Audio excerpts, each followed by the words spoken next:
Hi, so we've discussed professionalism, but now I'm keen to discuss my professional identity. Who am I as an early years educator?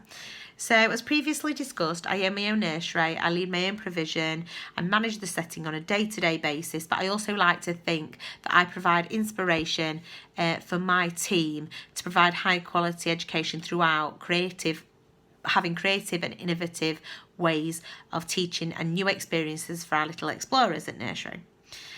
I want the best for families and children I care for, which Smith claims is infectious for those who you work with, which basically describes my leadership style. I get fully involved with all aspects of care and education in my setting on a regular basis, and I believe that people are best led through having good examples, modelling good practice. And if I'm not prepared to undertake a job, why should I expect them to do it? So when it comes to going outside in the rain, in the snow, sliding down the muddy grass banks, cleaning the resources at the end of the day, I do every aspect of that because it's all part of being an early years educator and preparing the nursery for the children that attend there. So what makes me stand out? Well, working in early years is not only my career, it is my passion. I eat, sleep and breathe it. As an early years educator, you never switch off. You're never off the job. You take the dog for a walk. You're collecting pine cones and sticks. You finish your lunch. You're washing out your yogurt pot. You go shopping and you end up in random shops, charity shops, antique shops, looking for different objects, curiosities and fascinations for the children. I have a constant thirst for knowledge as well, so reading about new approaches to teaching, attending training courses, attending conferences, being part of local research projects. I really like to learn more and I'm really keen to find out more because there's always ways you can develop and evolve your role as an early years educator. I've always known that childcare was the right career path for me, right from taking part in the work experience at secondary school as a 14-year-old, going to a Montessori nursery. The report that I received from there said that basically teaching was definitely the right path for me. And ever since then, I've worked really hard to gain the qualifications I need, to gain lots of experience, to develop my career in the early years sector. And become someone ultimately who can make a difference for families, for children and their families. Up to date, I've attended many training courses and I've received numerous qualifications in order to succeed along the path I set all those years ago. And now I'm working towards graduate status to develop my professional identity further, as well as launch a different business, having one business and launching another business within the earlier sector. So my personal area of expertise is developing new approaches to learning and trying out new ways of teaching. I'm currently really fascinated by loose parts and promoting STEAM in nursery, having make equipment, battery packs, motors, taking things apart, using screwdrivers, having tinker tables. I'm also particularly interested in Reggio and adopting some of Malaguzzi's theory to our practice. I'm also really interested in parts of that having studio space at the moment. That's what we've got, which reflects the ideas of an atelier. I'd like to develop that further. And I think just learning about all different countries teaching is really beneficial. So across Europe, places like Finland, seeing how they teach their children and adopting some of those approaches and putting them into practice, picking out the bits that I think will work well for my provision. I believe that I'm what Moss refers to as a researcher, which reflects my own personal practice and is based on practice of Reggio Emilia. I'm always trying to gain a greater understanding of new knowledge about children and how they learn.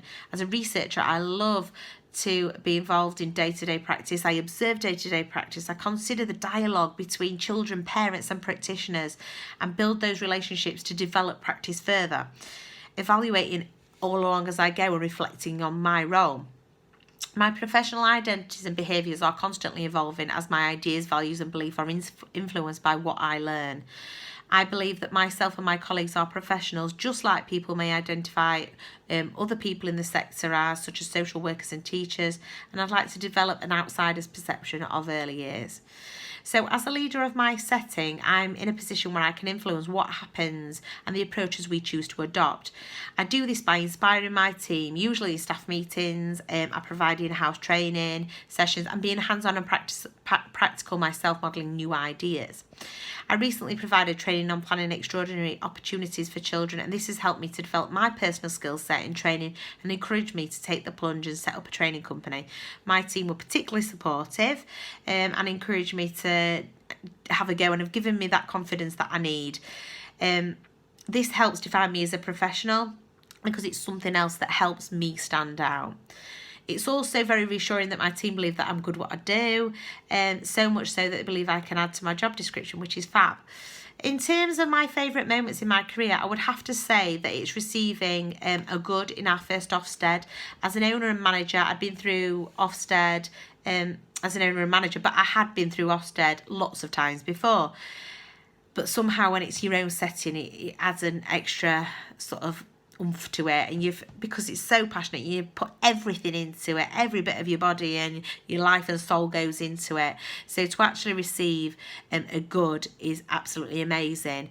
And I led the inspection. I showed the inspector around and demonstrated that we were good, and that not only at helping children, making progress, but we have slightly different ways of teaching, which the inspector embraced, and it became part of our review or of our report about our innovative ways to teach children, which, as an area of my personal expertise, having that innovative and creative ways that I really enjoy, that was fantastic to see that on the Ofsted report. So in nursery, not only do we offer care and provision, we pride ourselves on working within the community. So both myself and my business partner previously worked for a local Sure Start project that was then turned into a children's centre, and this reflects what we offer now reflects that proportion of my career. The community nursery is in an area of deprivation, underprivilege, and at above average children receiving pupil premiums. So it sort of gives you a rough idea of the area that we're working with. Although we do have quite a lot of people that come to nursery and pay for their sessions from the wider community.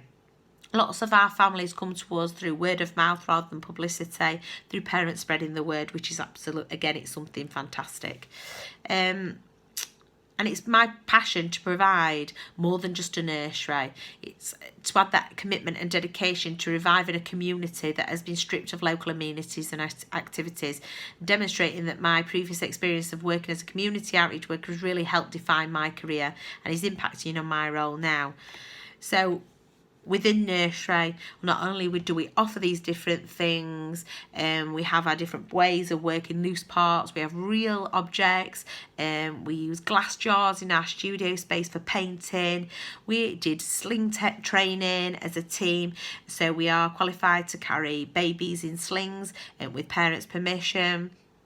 We have community events which we invite not only our families to, but the wider communities. They're bonfire night, Christmas events. We put on different activities during the summer holidays. We have a great link with our local elderly people's care home, which we go to. We invite the children invited there, and we're in the process of planning an event where the elderly can come to us to work with. So we're reflecting the things that we've seen on Channel 4. In their programme, and we really like to make the difference by doing something different, by being different, and that really defines myself within my professional role, within my setting. And every time I learn about something new, if I think we can apply it to our setting and it's going to have an impact on our families, then I'm more than dedicated and committed to making those changes. And that, again, helps me stand out from other local provision that are providing great care. But I feel that quite often we try new things and we're going that extra mile to make sure what we're providing supports everybody. It meets everybody's needs, which is the key. Everybody needs to feel that they are having their needs met in order to learn further. We know people learn in different ways, so we need to provide different ways for those children to learn, for those children to grow and develop as wonderful little beings.